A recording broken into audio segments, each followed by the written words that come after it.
Hello students, welcome to Shiny Maths 10ஆம் வகுப்பு பயிற்சி 4.1ல செகண்ட் கொஸ்டின் பார்க்கலாம். ஒரு பெண் விளக்கு கம்பத்தின் அடியில் இருந்து 6.6 மீட்டர் தொலைவில் உள்ள கண்ணாடியில் விளக்கு கம்ப உச்சியின் பிரதிபலிப்பை காண்கிறாள். அதாவது பாருங்க, இங்க ஒரு படம் வரைஞ்சிருக்கேன். இது விளக்கு கம்பம், இது ஒரு பெண், இங்க ஒரு கண்ணாடி இருக்கு. சரிங்களா? அதாவது விளக்கு கம்பத்தோட உச்சி இந்த கண்ணாடியில தெரியுது. அதை இந்த பொண்ணு நின்னு பாக்குறாங்க. புரியுதா? இது விளக்கு கம்பம், இது ஒரு பெண், இது கண்ணாடி. விளக்கு கம்பத்தோட உச்சி இந்த கண்ணாடியில தெரியுது. அத இங்க நின்னு ஒரு பெண் பாக்குறாங்க. சரிங்களா? இங்க நம்மளுக்கு கண்ணாடிக்கும் விளக்கு கம்பத்துக்கும் இடையே உள்ள தூரம் கொடுத்திருக்காங்க. அத முதல்ல எழுதிக்கலாம்.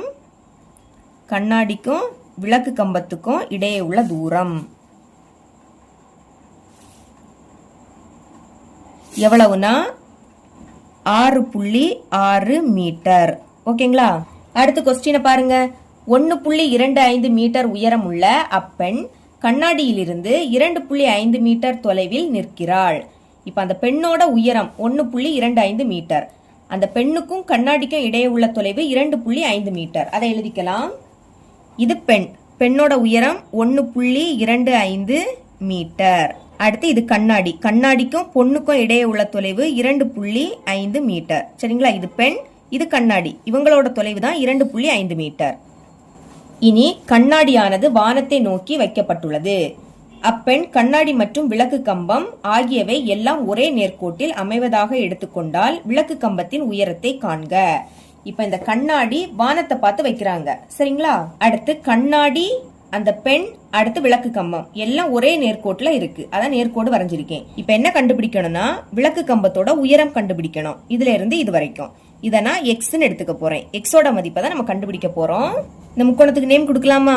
இது ஏ, இது பி, இது சி, அடுத்து இது டி, இ. இங்க நம்மளுக்கு 2 முக்கோணம் இருக்கு. இது வடிவத்தவையா இருந்துன்னா ஒத்த பக்கங்களோட விகிதம் சமமா இருக்கும். அதை வச்சு எக்ஸோட மதிப்பை கண்டுபிடிக்கலாம். சரிங்களா? வடிவத்தவையா இருந்துன்னா 2 கோணங்கள் சமமா இருக்கும். ஃபர்ஸ்ட் பி கோணம். இந்த சிறிய முக்கோணத்திலும் பி கோணம் இருக்கு, பெரிய முக்கோணத்துக்கும் பி கோணம் இருக்கு. அப்ப பி கோணம் பொது கோணம். முதல் முக்கோணத்தோட நேம் எழுதிக்கலாமா? சிறிய முக்கோணத்தை முதல்ல எழுதிக்கலாம். முக்கோணம் DBE, DBE.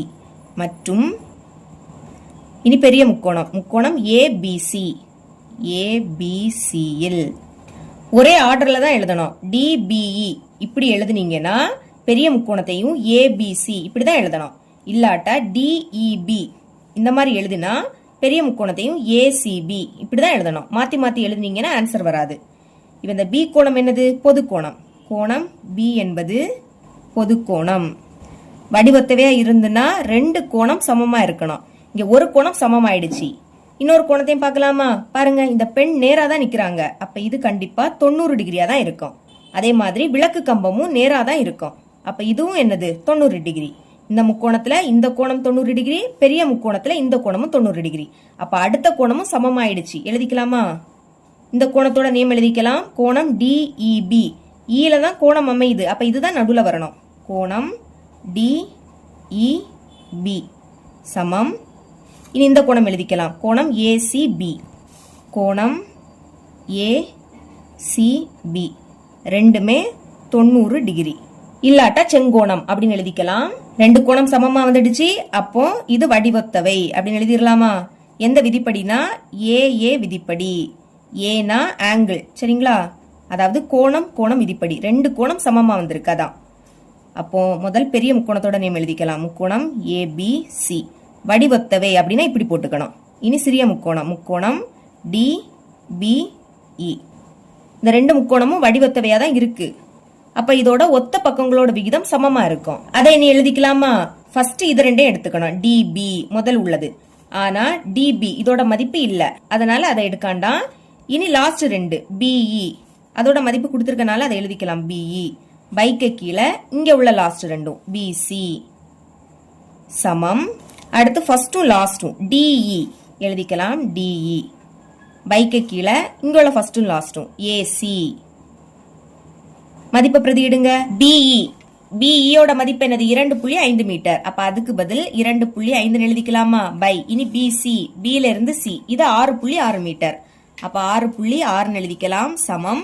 இனி DE டில இருந்து இ இது 1.25 மீட்டர் எழுதிருங்க 1.25 பை ஏசி ஏல இருந்து சி இது வந்து நம்ம எக்ஸ்ன்னு எடுத்துக்கிட்டோம் அதோட மதிப்பை தான் கண்டுபிடிக்கணும் சரிங்களா இனி எக்ஸ மேல கொண்டு போயிடலாமா எக்ஸ் இது வகுத்தல்ல இருக்கு அப்ப மேல போயிடுச்சுன்னா பெருக்கல் ஆயிடும் பெருக்கல் போட்டுக்கிட்டு தான் மேல இருக்கிறத எடுத்து எழுதிக்கணும் சரிங்களா 2.5 சமம் இந்த 6.6 இனி மேல கொண்டு போயிடலாமா 6.6 இதுவும் வகுத்தல்ல இருக்கு மேல போயிடுச்சுன்னா பெருக்கல் ஆயிடும் அப்ப பெருக்கல் போட்டுக்கிட்டு தான் 1.25 எழுதிக்கணும் எக்ஸோட மதிப்பு தானே வேணும் அப்ப எக்ஸ மட்டும் வச்சுக்கோங்க அங்க என்னது இருக்கு 6.6 பெருக்கல் 1.25 இனி 2.5 இங்க பெருக்கல்ல இருக்கு இங்க வந்துனா வகுத்தல மாறும் அப்ப பைக்கு கீழே தான் 2.5 எழுதிக்கணும் இப்ப இந்த புள்ளியை நீக்க போறோம் அப்ப 10ஆல பெருக்கிருங்க ஏன்னா ஒரு நம்பர் தள்ளி தானே புள்ளி இருக்கு அப்ப இங்க ஒரு 0 இருக்கிறதுனால பெருக்கும் போது இந்த புள்ளி ஒரு நம்பர் தள்ளி வெளியே போயிடும் ஞாபகம் வச்சுக்கோங்க கீழே 10ஆல பெருக்கினீங்கன்னா மேலையும் மறக்காம 10ஆல பெருக்கணும் ஓகே இப்போ 6.6 அதை அப்படியே இருக்கட்டு இதை ரெண்டையும் பெருக்குங்க இங்க ஒரு 0 இருக்கா அப்போ பெருக்கும் போது இந்த புள்ளி ஒரு நம்பர் தள்ளி இங்க வந்துடும் இந்த புள்ளி 2க்கு அடுத்து போயிடும் சரிங்களா அப்ப எழுதிருங்க 1 2 புள்ளி 2க்கு அடுத்து தான் வைக்கணும் அடுத்து 5 பை அதே மாதிரி இதை ரெண்டே பெருக்கலாமா ஒரு 0 இருக்கு அப்ப இந்த புள்ளி ஒரு நம்பர் தள்ளி வெளியே போயிடும் புள்ளி லாஸ்ட் இருந்துன்னா அந்த புள்ளி வைக்காண்டா அப்போ 2 5 நடுவில் உள்ள புள்ளி வெளியே போயிடுச்சு அதனால புள்ளி வைக்காண்டா இப்ப இது ரெண்டுமே 5ஆம் வாய்ப்பாடு கேன்சல் ஆகும் 5 25 இந்த புள்ளியை மறந்துருங்க 12 5 10 12ல இருந்து 10 கழிச்சா பாக்கி 2 இது இப்போ 25 அப்ப 5 25 இனி ஒரு நம்பர் தள்ளி புள்ளி இருக்கு அப்ப நம்மளும் ஒரு நம்பர் தள்ளி புள்ளி வைக்கணும் மறுபடியும் இது ரெண்டும் 5ஆம் வாய்ப்பாடு கேன்சல் ஆகும் ஒரு 5 புள்ளியை மறந்துருங்க அப்ப 25 5 25 ஒரு நம்பர் தள்ளி புள்ளி இருக்கு அப்போ ஒரு நம்பர் தள்ளி புள்ளி வச்சிருங்க புள்ளிக்கு முன்னாடி எதுவும் இல்லாட்டா 0 இருக்குன்னு அர்த்தம் இதுக்கு மேல கேன்சல் பண்ண முடியாது மேல பாக்கி 6.6 இருக்கு அடுத்து 0.5 இருக்கு பைக்கு கீழே 1னா எழுதிக்காண்டாம் இப்ப இதை ரெண்டே பெருக்கிடலாமா 6.6ஐயும் 0.5ஐயும் பெருக்கலாம் 5 30 அப்ப 0 பாக்கி 3 மறுபடியும் 5 30 30 3 33 இங்க ஒரு நம்பர் தள்ளி புள்ளி இருக்கு இங்க ஒரு நம்பர் தள்ளி புள்ளி இருக்கு அதாவது புள்ளிக்கு எடுத்து பாருங்க புள்ளிக்கு எடுத்து இங்க ஒரு நம்பரா இங்க ஒரு நம்பர் அப்ப மொத்தமா 2 நம்பர் இருக்கு அப்ப 2 நம்பர் தள்ளி புள்ளி வைக்கணும் 1 2 2 நம்பர் தள்ளி புள்ளி இங்க வந்துடும் லாஸ்ட் 0னா அந்த 0 வேண்டாம் அப்ப நம்மளோட ஆன்சர் என்னது 3.3 மீட்டர் எல்லாமே மீட்டர்ல கொடுத்திருந்தாங்க அப்ப நம்மளும் மீட்டர்னு எழுதிக்கணும் இதுதான் எக்ஸோட மதிப்பு அதாவது விளக்கு கம்பத்தோட உயரம் எழுதிக்கலாம் therefore விளக்கு கம்பத்தின் உயரம் is equal to 3.3 மீட்டர் இவ்வளவுதான் இந்த சம்